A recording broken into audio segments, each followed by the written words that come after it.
Perhaps the pinnacle of craziness in World War I was the tunnel warfare, trench warfare on steroids, when it comes to dangers, horrors, and suffering that ended with the largest non-nuclear explosion in history. However, it remained a strangely overlooked topic for some reason, and today we're going to correct that. You're about to find out what happened when two opposing tunnels accidentally met beneath no man's land, and how horrific it truly was. With the introductions of new quick-firing artillery and machine guns, World War I quickly became bogged down into trench warfare. The most modern armies of the world were not prepared for the evolution of weapons. Old tactics simply weren't working anymore, and hundreds of thousands of lives would be lost before that realization finally sank in. Now, what we call trench warfare came into existence as armies desperately began digging in to protect themselves from new weapons. But this only created even more problems, as when the Western Front was fully established from the North Sea to the Swiss border, neither side could find a way to break through the enemy trenches. The war simply became two enemy sides, one in front of the other, shelling the life out of each other and unsuccessfully trying to break through in every conceivable way. Charging across no man's land quickly proved to be an inadequate solution, and after every possible tactic failed, soldiers turned to some disturbingly creative ways to outsmart and destroy the enemy. One of these creative methods was a tactic that goes back to ancient times, and was actually quite successful in breaking locks that might be encountered in war, like during sieges, and the trenches literally became some sort of siege warfare. If you can't go over the top and take the enemy position, perhaps the next best thing was digging a tunnel underground, planting a ton of explosives, and giving them a nasty surprise from beneath, while you encountered no opposition. Well, that was the theory. The reality and practice, as you might expect, were much more complicated. Tunneling was truly a great idea, no doubt, but it would evolve into something dark beyond what I can describe to you, as if the war wasn't already horrifying enough. You'll soon understand what I mean by that. It is now 1914, and already in the first months of trench warfare, the Germans were the ones to throw the first underground punch, and actually show how effective this tactic could be. In Flanders at Givenchy, they secretly dug tunnels under British lines, and planted 10 small mines of about 50 kilos of explosives each, directly beneath an Indian brigade's trenches. Then, they simultaneously detonated all the mines and immediately followed with an infantry attack to exploit the shock from the explosion. The whole sector was overrun in mere minutes, and over 800 Indian soldiers were decimated in this surprise assault. Although not nearly close to a decisive blow in the war, this battle alerted and outright terrified Allied commanders to the new threat for which they had no solution, nor tunnelers of their own. Around the same time, the French had small-scale mining operations around the Somme, but still no one had anything close to what the Germans had at this point. However, this was about to change drastically. Almost immediately after the Germans used tunnels to defeat trenches for the first time, all sides began developing their tunneling tactics, and the game was on. Underground war quickly began and was split into two major purposes. Offensive mining, which meant digging a tunnel to the enemy position and planting an enormous amount of explosives, and countermining, which was preventing the other side from doing the same thing to you. But do you wonder what happens when enemy tunnels accidentally meet each other underground? You're going to see that as well. Now, British commanders requested specialist units that would counter enemy miners, and one idea quickly came to mind. Who would know better about tunneling than the soon-to-be infamous clay kickers, civilian miners who dug London's underground tunnels? If they could use their expertise, the Allies could form an elite corps of army sappers and finally solve the trench deadlock. As 1915 came, the British Army quickly formed its first 8 tunneling companies of the Royal Engineers. They were made from regular soldiers, newly enlisted coal miners, sewer diggers, and anyone who knew anything about digging tunnels, and had either an excess of bravery or a lack of knowledge about what they were getting into when they volunteered for this job. They needed them so urgently that some men were literally taken straight from the coal mines in Britain and delivered to the front line within days. Very soon, the British had expanded to over 30 tunneling companies with 21,000 tunnelers working on projects under the Western Front. Canada formed 3, while Australian and New Zealand companies arrived later at the peak of tunnel warfare. The French also developed their sappers, while the Germans and Austro-Hungarian armies were following close behind. Everything was set to transfer the combat underground, which would give it some really unique spice of horrors that you can't find in any other form of combat throughout history. Very soon after the forming of tunneling units, the British would test them on a large scale for the first time. Royal Engineers planted a series of 6 huge mines under the German-held Hill 60 near Ypres, a heavily defended position that couldn't be captured on the surface. When everything was set, all the mines were detonated in unison, followed by an immediate infantry charge. Hill 60, along with its unfortunate German defenders, was literally blown apart, and British infantry seized the cratered remains with ease. They would actually lose it in counterattacks soon after, but the sheer effectiveness in obliterating previously untouchable positions just pushed every nation into tunneling even more. And throughout 1915, underground warfare intensified across the Western Front. Now, although the British started after the Germans in this game, they quickly caught up and surpassed past German techniques. You see, the British used the so-called clay kicking technique, whereas the Germans didn't know anything about this. Clay kicking was really effective in regions where the earth was made up of clay, like it was in Flanders where the majority of tunnel warfare took place. The British would dig deeper than the Germans, first with a vertical tubed shaft, where steel cylinders were jacked down through the soft quicksandy ground until they hit a deeper layer at around 30 meters where the blue clay was, which was much easier and safer to dig. Then they'd start tunneling horizontally towards the enemy side, digging at a slight upward angle so water would flow back and keep the digging point dry. This, however, came with the danger of gases accumulating in tunnels, but you'll hear more on that when describing how the tunnels really looked like. This technique gave the British several key advantages. A three-man team would work together. The kicker sat with his back against a wooden support and dug out the clay by kicking in a spade-like tool and slicing pieces of clay. The bagger would collect them, fill the bags, and pass them to a trammer, who would take them out of the mine and bring back support wood. This way digging was silent, as they wouldn't be hitting with pickaxes like the Germans did, and clay transferred sound much less than other types of soil, so they were much harder to detect by listening. It was also much faster. Clay kickers could dig an average of 8 meters per day, whereas the Germans could only manage 2. The British also used special wooden support timbers that would be set every 9 inches to keep the tunnel stable. It was ingeniously designed to be mounted in absolute silence. Unlike the Germans, this system didn't need nails or screws that could reveal their position. Instead, the timbers were pre-cut and just put together inside the tunnel like Lego. The boards would clip into each other, and the moisture would cause the wood to swell and lock in place without the need for any hammering. Every little thing had to be thought of if you wanted to live. For example, where would you dump all the earth you were digging out? You could fill sandbags and use them as protection for trenches on the surface. But then there was a problem. If the enemy saw the type of soil in torn sandbags and it was blue clay, they'd immediately know that there was a mining operation nearby, and they'd do everything to make your life even more difficult than it already had to be.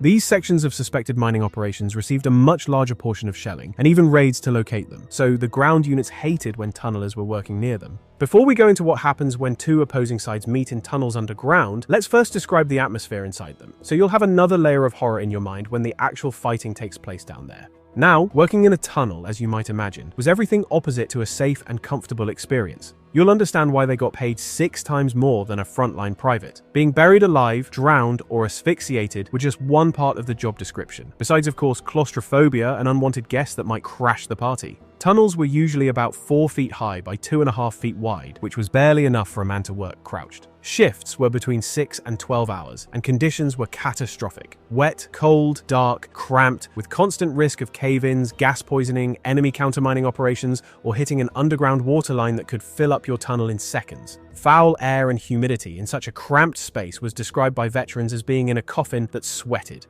Men worked with candles or oil lamps as their only source of light, and they watched the flame carefully, as it would also indicate the lack of oxygen in the tunnel. Gas was always a danger, because it would linger down from the constant shelling and explosions outside, or even worse, from gas attacks. Chlorine and phosgene were heavier than air, and fumes could sink into shafts and build up in the tunnels. So, the entrances usually had to be air-sealed to prevent this. Tunnelers often used small animals like mice or canaries as living gas detectors. They'd show signs of poisoning first and warn the men to leave the tunnel immediately. Then there was the danger of the tunnel entrance being hit by artillery or even captured by the enemy on the surface. For example, French artillery once hit the German Winterberg tunnel entrance, which collapsed and sealed inside more than 250 men, out of which only a handful somehow managed to escape in the days that followed. The rest are still buried somewhere beneath the ground. There were also raid operations to capture tunnel entrances to cripple enemy mining operations. The Germans liked to do this to the British and were successful a couple of times. Tunnelers would emerge only to realize the entrance was now in enemy hands, or even worse, that it had been collapsed with explosives and they were now trapped underground.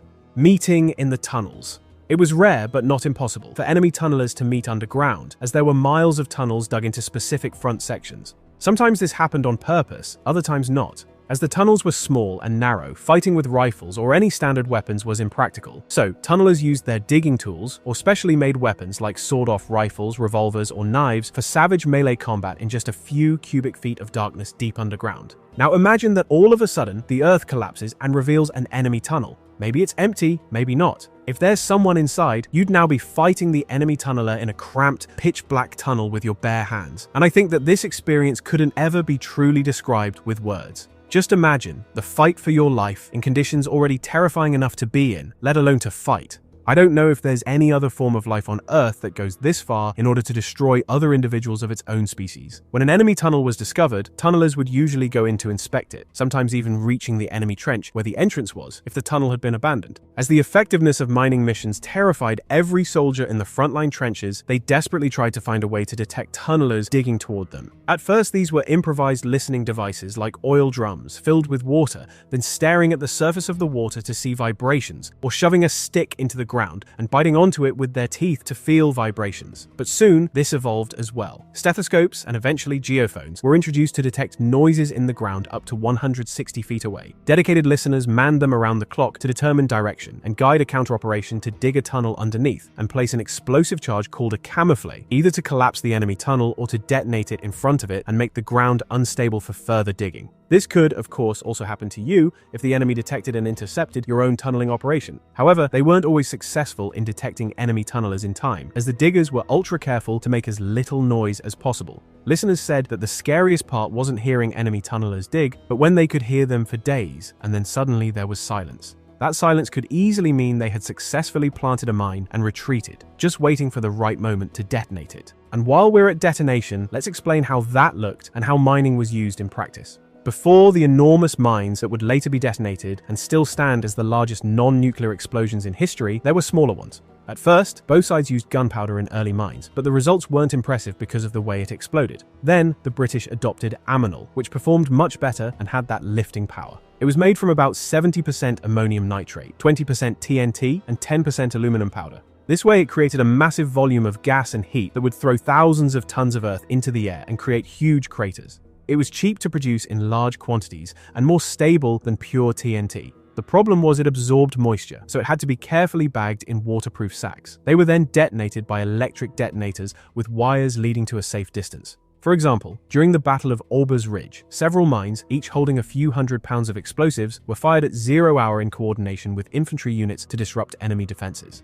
After the explosions, obstacles and key enemy positions were blown into the air, leaving behind huge craters. Infantry would then sprint to capture and defend these craters in savage fights. However, the size of the underground networks and mine charges grew ever larger as tunnelers refined their techniques. By 1916, underground warfare had reached new extremes of scale and ferocity. Tunnelers on both sides were now quite literally fighting a war beneath the war. The Battle of the Somme would mark a turning point in mine warfare. British Royal Engineer tunneling companies worked for months underground in complete secrecy. On July 1st, 1916, at 7:28 a.m., 2 minutes before the arranged infantry assault, they detonated 8 huge and 11 smaller mines under German positions, amounting to tens of thousands of pounds of explosives. The blast tore the earth open and created craters up to 65 feet deep and more than 300 feet across.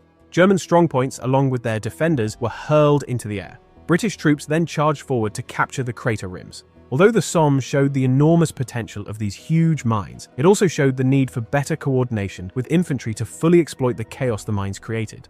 At this point, these explosions were the largest human-made blasts in history, but they were about to be outdone the following year at Messines, where the tunnelers would really show what they could do. The pinnacle of World War I tunnel warfare came in June 1917 at the Battle of Messines Ridge. These were heavily defended German positions that had been held firmly since 1914. For the planned offensive to be successful, this specific position had to go. However, the terrain strongly favored the Germans, and the Allies found out through many bloody and failed attempts to capture it that this wasn't going to be an easy job. So, after 18 months of secret preparation, 21 huge mines were planted by British and Commonwealth tunneling units beneath those untouchable German positions. They had actually prepared 26 mines, but some had to be abandoned after German countermining flooded them. Some tunnels ran for nearly 800 yards, and the combined length of tunnels dug for this operation was over 3 miles. All of this was done in absolute silence, avoiding German counter-sappers and navigating dangerous ground riddled with water pockets. The Germans knew mining operations were underway, but Allied tunnelers had gone deep underground into clay layers where they were much harder to detect. They even dug feint tunnels to deceive the Germans and hide the real ones deeper down. Across the front line, the total mine belt carried around 450 tons of explosives, all ready to be detonated. On June 7, 1917, at 3:10 a.m., within roughly 20 seconds, 19 mines erupted along a line of nearly 6 miles. The whole ridge was lifted hundreds of feet into the air and then came crashing back down.